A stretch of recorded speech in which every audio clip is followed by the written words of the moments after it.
are you? I'm good. Thank How are you enjoying the convention so far? I have been hidden away in my room working on costumes most of the weekend. Like I'm a total noob again. But everything got done-ish to the point that I can wear them, and so I'm just happy. I'm just happy. Like the costumes were wearable. I got to see my friends a little bit last night, but definitely not the full KatsuCon experience. Because there was just not enough time. So making the best of it. So, did you end up judging the masquerade this year? I did not. I was not slotted to do it, and while usually I would have maybe asked to judge, but this time I knew how pressed for time I would be with my projects, and so it was actually quite a blessing because I would not have been able to get everything done. You mentioned seeing your friends. I had the pleasure of seeing Stella again. Mm-hmm. True Bear was running around with her. Mm-hmm. This was very adorable. Yeah.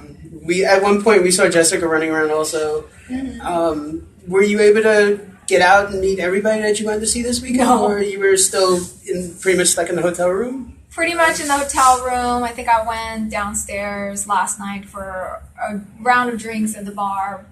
That's it. Yeah, and I just went to eat and went back to my room to keep crafting. So I was like, oh man, just totally, could have maybe planned out these costumes better, but things happen. It's dedication. It happens to all of us. Dedication to the craft.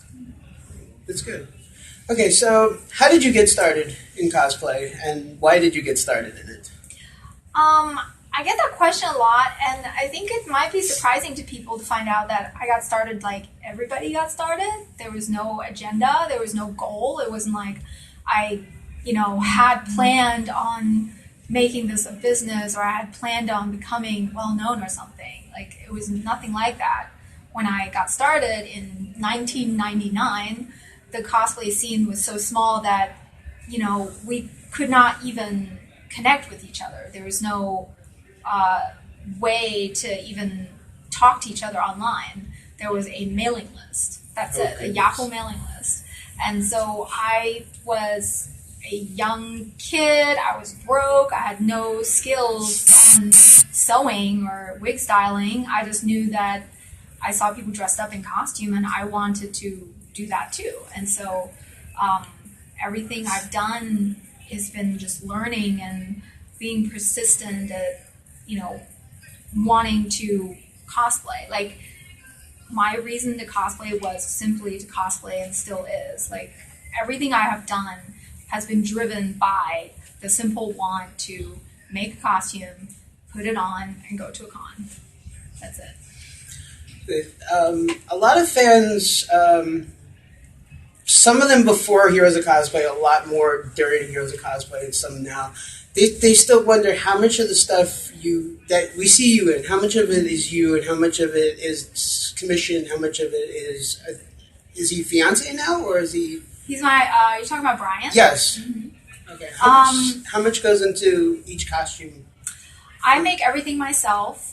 Brian usually does not help me with costumes, but the show asked for him to be in all the scenes because it is incredibly boring to film someone working alone without someone to talk to, which is why every cosplayer on the show had a person that would come in during each of the construction scenes to ask how are things going and possibly help with something. So it's simply for the fact that you don't want someone sitting there and just craft without saying something. So you bring someone in and be like, hey, how's it going on this? Or can you, help me?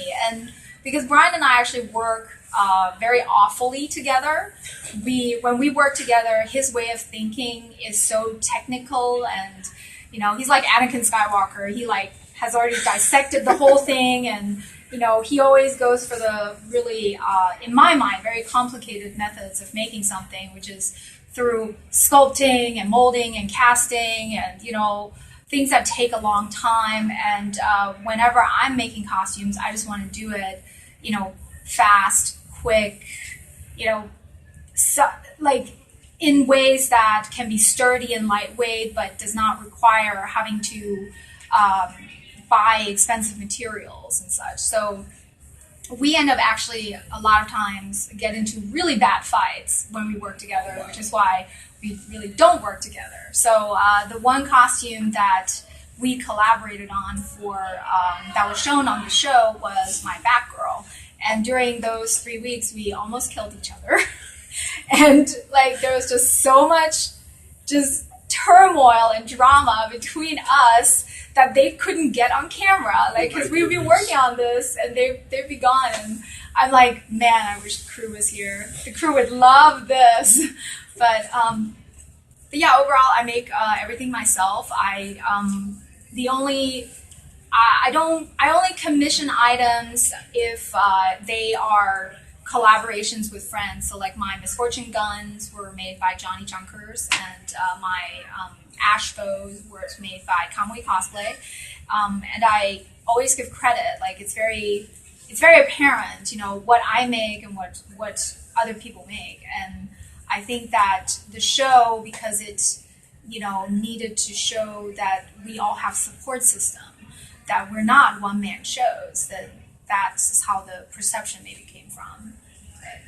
It came out very well when you did the episode with the stilts. And he was trying to get you balanced on there, and you're trying to walk along, especially when you're trying to get up on the stage with the staircase. That worked very nicely in that episode. At least, yeah.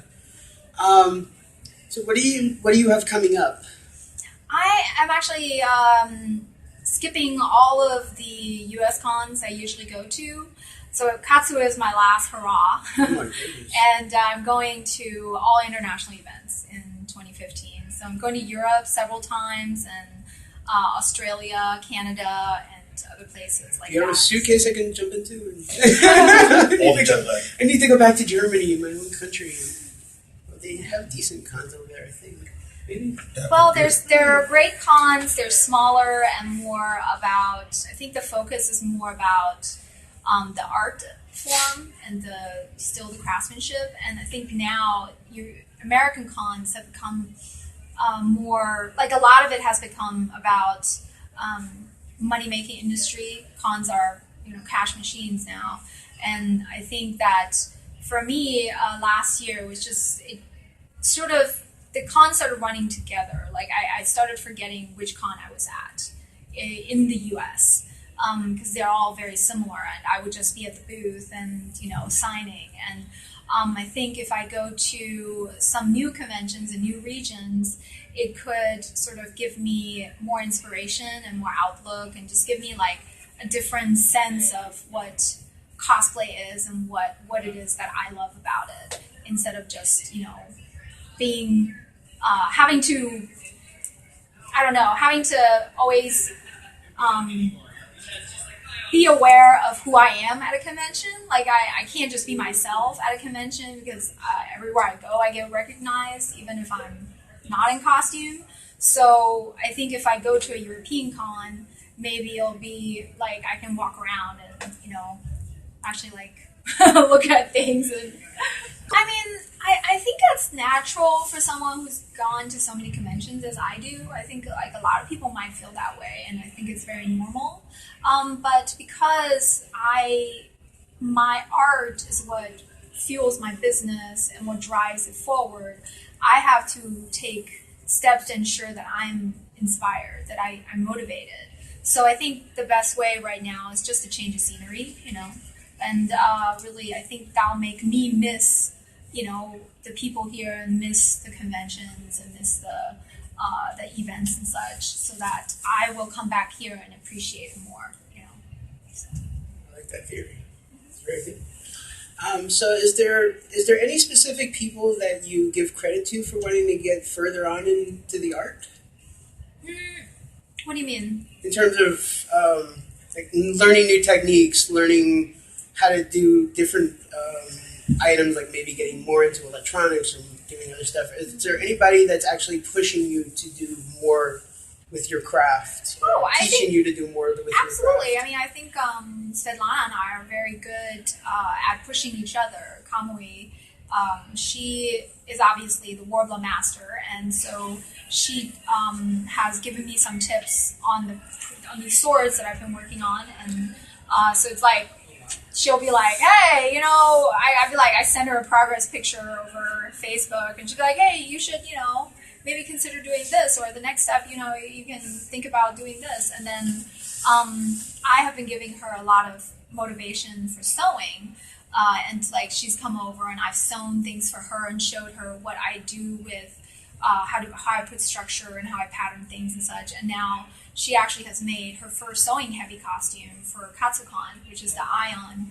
And I am incredibly proud of her, you know, and she like, you know, came over and showed me the costume. She's like, what do you think? What do you think? What do you think? Look at it, look at it, you know? And then like she saw my props and I was all like, it doesn't look good. And she's like, no, it actually looks really great. You did awesome. And so we do motivate each other a lot, I think. And so, and I think that's what you need to do when you want to continue cosplaying, is to find people that are very positive and very driven and that will support you and drive you to do more. Because I think there are two types of people. Like, they're the ones that when you're under stress and you're like, I don't know what to do, I'm like, I haven't slept and I'm working on this and it's not done. There's some people that are like, you can do it, go for it. It's like, we believe in you. Or there are people that say, oh, maybe you should give up. Maybe you should just like put this aside. No costume is worth all this effort. Go to bed instead. Go get some rest. And those people, I feel like they're not, they don't understand how important this is to me. Like how having this done means so much more to me than, you know, being able to brag about the fact that I have a new costume. Like, this is my way of continuing my passion, and my passion is what drives my business. You know, it's like, because I could have very easily chosen 3 older costumes and to just bring to KatsuCon and nobody would have cared. But for me, it was important to make something new because, you know, this is my last hurrah in the States for a while. And this is tips for people wanting to start out in cosplay. Well, my biggest tip is practice your Google Foo. I still practice my Google Foo every day for every project. I'm on Google and for hours because the resources are there. I think cosplay, thankfully, has gotten to the point where you can find full tutorials, and there are people that are even writing books about all the different aspects about cosplaying. So you can get a book, a digital book, for $5 and read through it, and it can teach you everything you need about making a prop or how to paint something. And so utilize the resources at hand, because that is what we've worked so many years for, is to finally have those resources out there. Like, we have done the experiments and failures that led to now the solutions being present. You know, how do you dye a wig? This is the method. There's no guessing. There's no like, maybe you can do it this way. It's like, no. You know, the Sharpie dye method, you mix alcohol with the ink from Sharpies or FW ink, and then boom, you can dye your wig that way.